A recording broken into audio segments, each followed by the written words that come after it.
श्री हरिवंश महाराज जी, कोटि कोटि नमन। महाराज जी भगवान की भक्ति करते हैं तो बहुत ही अच्छे भाव प्रकट होते हैं और आंखों से आंसू भी आने लगते हैं। मन बहुत रोता है भक्ति करते करते, सभी बुरी आदतें छूट गई। जैसे मदिरा, सिगरेट, अंडा सब छूट गया, पर इस शरीर से वासना खत्म नहीं हो रही, जिससे बहुत मुझे कष्ट होता है और भक्ति में बाधा आती है। बहु ये बहुत ऊंचे तक जाती है। जो काम वासना है ना, ये छोटी मोटी हस्ती नहीं है, बहुत बड़ा शत्रु है। ये बहुत ऊंचाई तक रहता, बहुत वर्षों तक रहता। जब तक भगवान का साक्षात्कार ना हो जाए तब तक ये रहता है। मां बहुत अच्छी साधना, 250 वर्ष होने पर भी ये नष्ट नहीं होता, सूक्ष्म रहता है तरंग की तरह। पर भगवान का दर्शन होते ही ये खत्म हो जाता है। जब तक दर्शन नहीं होता तब तक विश्वास ना करें। चाहे 200 वर्ष का ब्रह्मचारी हो, 50 वर्ष से संयम से चलाओ, ये भ्रष्ट कर देगा। ये काम बहुत बड़ा शत्रु है और ये भगवत बल से संपन्न है, साधारण नहीं। भगवान श्री कृष्ण के पुत्र के रूप में जन्मा है। प्रद्युमन जी कामावतार है ना, तो हाँ, तो भगवत स्वरूप है। ये काम तब तक रहता है, बस सावधान रहना। इससे ये कोई छोटी मोटी हस्ती नहीं कि साल 2 साल भक्ति करो और ये भाग जाएगा, ले पास ही रहेगा आपके। और जब तक भगवत साक्षात्कार नहीं होगा तब तक ये बना रहेगा। इसलिए डरना नहीं है, ये आपको भ्रष्ट नहीं करेगा, ये आपको सहयोग करेगा। या डरा के आपको भगवान की शरण में पहुंचाएगा। जैसे छोटा बच्चा घर के बाहर खेल रहा हो, पर कोई भय आ जाए तो मां की तरफ दौड़ता है ना, ऐसे भक्त का एक आश्रय तो भगवान रहते हैं। जब कामा आदि विकार सताए तो भगवान को पुकारो, हे प्रभु हमारी रक्षा करो। और जहां तक हो सके शास्त्र आज्ञा में रहोगे तो कभी भ्रष्ट नहीं होंगे। जैसे किसी माता बहन का किसी भी तरह से एकांत में, जिससे हमारा भाव बिग चुका है उससे, या जिससे भाव हमारा बिगड़ सकता है, ऐसे चांस ना दिए जाए, फिर भगवान रक्षा नहीं करेंगे। ये भी बात ध्यान रखना। जैसे हमारा जिससे भाव बिगड़ चुका है, हमारा संबंध पहले गलत रहा है और उससे हमारा एकांतिक मिलन हो जाए तो हमारा गलत क्रिया हो जाएगी, या हमें लगता है कि इससे भाव संबंध बिगड़ सकता है, तो अपने आप कड़वा स्वभाव रखकर दूरी हटाओ, दूरी बनाओ। संगम तक मिथुन तिनाम मुक्षु बहिरिंद्रियानी माया भेजेगी। आपके पास जब कोई भगवत प्राप्ति का लक्ष्य करेगा, चाहे स्त्री हो या पुरुष, माया इन्हीं दोषों के द्वारा उसे भ्रष्ट करने के लिए उसकी व्यवस्था पुष्ट करती है। लाखों में कोई एक ऐसा जो ये बात कि मुझे परमानंद प्रभु चाहिए ना, कि अब भोग बहुत भोग लिया और बहुत देखा है, मन अब नहीं गलत करेंगे, ऐसे जीता जाता है। तो धीरे धीरे धीरे धीरे संयोग ना बनने पावे, क्रिया ना बनने पावे। आप मान लो आप गृहस्थ में हो, पत्नी होगी, धर्म पूर्वक पत्नी से यदि सहवास करो तो पाप नहीं माना जाएगा।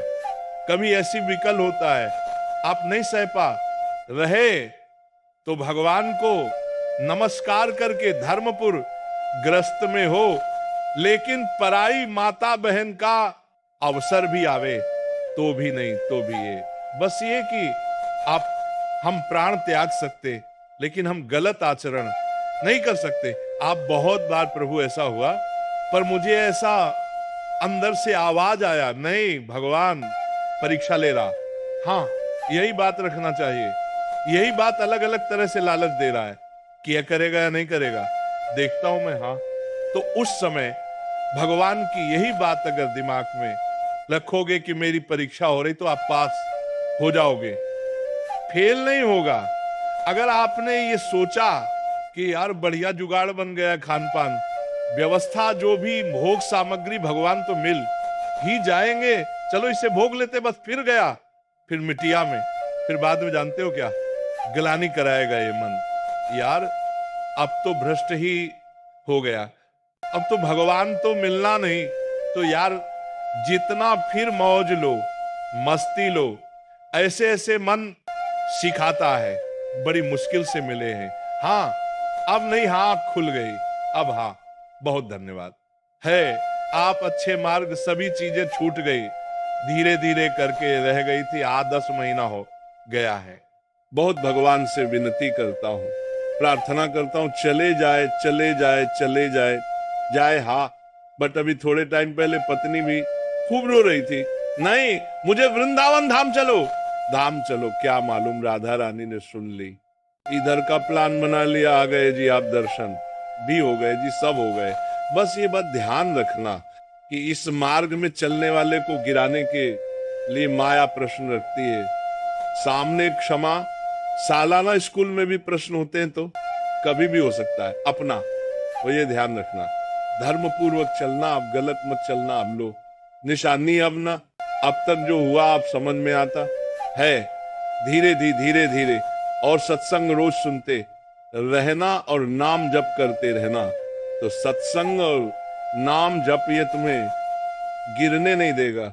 ये तुम्हारे सत्संग सुनो ना, तो जैसे रोज तलवार को पहनी करो, ऐसे ज्ञान की तलवार पहनी होती रोज साधन को। हरि भजन है का सत्संग सहाय, अगर संत महापुरुषों के वचन सुनते रहे और नाम जप करते रहे, तो हम फिर गिरेंगे नहीं। बस चले वैसे जैसे संत जन कहे रहे हैं, जहां लग रहा है कि हाँ गिर सकते हैं, वहां संयोग ही ना बैठने दे, दूरी बना के रखे। पक्का समझो कभी ऐसा संयोग बन रहा हो, भाग्य पड़ो कमजोर बन के बलवान बनकर वहां बैठना, नहीं बैठ गए तो गए, देर नहीं लगती। बहुत बलवान है और अगर कमजोर बनक भाग गए तो बच गए, इसमें भागना ही है, उससे लड़ नहीं सकता कोई। एक बार भगवान व्यासदेव जी ने एक श्लोक लिखा कि बलवान इंद्रग्राम विद्वान पकस्ती इंद्रिया, बड़ी बलवान, जो बड़े बड़े विद्वानों को भी खींच कर भ्रष्ट कर देती है। इसलिए एकांत में अपनी बहन के पास बहुत समय तक नहीं रहना चाहिए, अपनी बेटी के पास भी बहुत समय तक नहीं रहना चाहिए। और पुत्र जवान हो तो एक सैया पर एकांत में मां को भी नहीं लेटना चाहिए। तो जैमिनी जी बड़े ऋषि हैं, तो उनका प्रभु ऐसा कैसे हो सकता है कि विद्वान है, वो और जानता है मेरी बहन है और बेटी है। पवित्र भाव तो ऐसा कैसे कर सकता है आपने? जो श्लोक लिखा मुझे संशय नहीं, पर मुझे आप समझाइए कि ऐसा कैसे जो विद्वान है मूर्ख हो, तो बात अलग है। उनका इस प्रश्न का उत्तर तो हम कुछ दिन बाद देंगे। हमें याद आ गया, हमको बद्री नारायण वाले आश्रम में जाना है, ये उत्तर है उनके प्रश्न का। तो 10-15 दिन तुम संभालो आश्रम, सैकड़ों ब्रह्मषि विद्यार्थी जन है। 15 दिन बाद हम आ जाएंगे, फिर आपके इस प्रश्न का उत्तर देंगे, ठीक है? उसी शाम को हल्की सी वर्षा होने लग। भगवान व्यासदेव जी संध्या का समय और 16 वर्ष की अवस्था धारण की श्याम, रंग अरविंदाक नेत्र और छम छम करती हुई सामने आ गए और गंगा स्नान करके सब फर्स्ट जन ऐसे जा रहे थे, सब ऐसे। तो जैमिनी जी के पास आई और कहा भगवान रात्रि का समय आने वाला है, बड़ा भयावह है, मैं अपना घर भूल गई हूँ, आज रात्रि अपने आश्रम में आप जगह देंगे क्या? उनका नहीं, गुरुदेव बाहर गए हुए हैं और सख्त आदेश है